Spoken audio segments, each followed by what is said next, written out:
വൃന്ദാവനത്തില് ഒരു ഗോപിക ഇങ്ങനെ കേമായിട്ട് വെണ്ണ കളഞ്ഞുകൊണ്ടിരിക്കുക. തൈര് കടയണു വെണ്ണ എടുക്കാൻ വേണ്ടിയിട്ട്. അവളുടെ ശ്രദ്ധ വേറെ എവിടെയുമാണ്.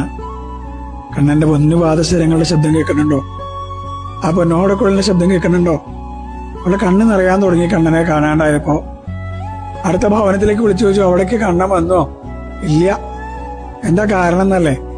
തലേ ദിവസം ആ ഗോപികമാരെല്ലാവരും കൂടി യശോദമ്മയുടെ അടുത്ത് പോയപ്പോ അവളെ പറഞ്ഞു, കണ്ണനെ കൊണ്ടുള്ള ശല്യം സഹിക്കണില്ല കേട്ടോ, എന്നും വെണ്ണയും മോരും പാലും ഒക്കെ കട്ട് കുടിക്കുക കണ്ണെന്ന്.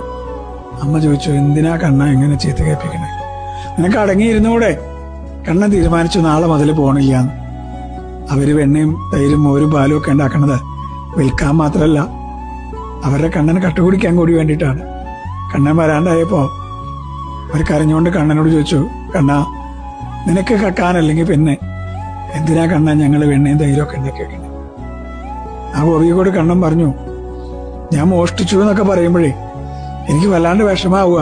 കാരണം നിങ്ങൾ എന്റെ സ്വന്തം ആൾക്കാരാണെന്നാ എന്റെ വിചാരം. ആ ഗോപി ഭവനങ്ങളൊക്കെ, ഗോപന്മാരുടെ ഭവനങ്ങളൊക്കെ എന്റെ ഭവനാണെന്ന് എന്റെ വിചാരം. അവിടുന്ന് ഞാനിങ്ങനെ കട്ടുകുടിക്കുക. അപ്പൊ നിങ്ങൾ അങ്ങനെ പറപ്പിക്ക് സങ്കടമായി പറഞ്ഞു.